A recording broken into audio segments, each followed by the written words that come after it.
sifatida shu oxirgi 9 yil tahlil qildik. Qurilish sanoatida 3.3 barobarga o'sish bo'lgan. Hajmda bu 10 barobardan ko'pga oshgan. Ya'ni 2017-yilda Surxondaryo viloyatida 5 dona ko'p qavatli uy qurilgan ekan.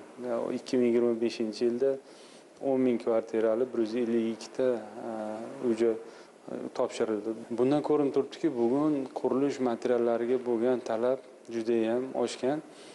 Bugun prezidentimiz bizga aniq vazifa yuklayapti.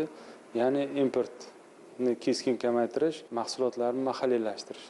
Quruvchilarda klaster usulida ishlab chiqarish va qurilishni hamohang tarzda o'tkazish bo'yicha vazifalar belgilab berildi. Bugun bizda 700 million dollardan oshiq loyihalar shakllantirilgan. Yevropa davlatlaridan, Amerika Qo'shma Shtatlari, Yaponiyadan, Rossiya, Xitoy, dunyo rivojlangan davlatlardan investorlar Surxondaryo viloyatida bo'lib turibdi.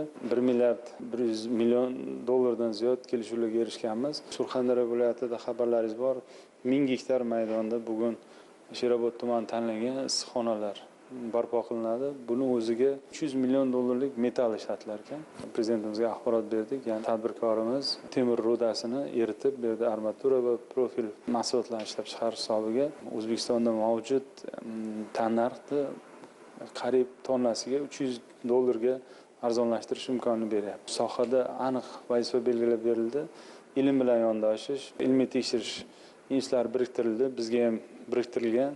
Bu olimlar bilan biz ish boshladik. Hozir aql markazlari bilan hamda bizga berilgan mana sun'iy intellekt bo'yicha maslahatchilarimiz, bu maslahatchilarni ham jalb qilib, chuqur ichiga kirib, Surxondaryo juda katta potensial, yer osti mana shu geologiyadagi ishlatilmagan katta imkoniyatlarimiz bor.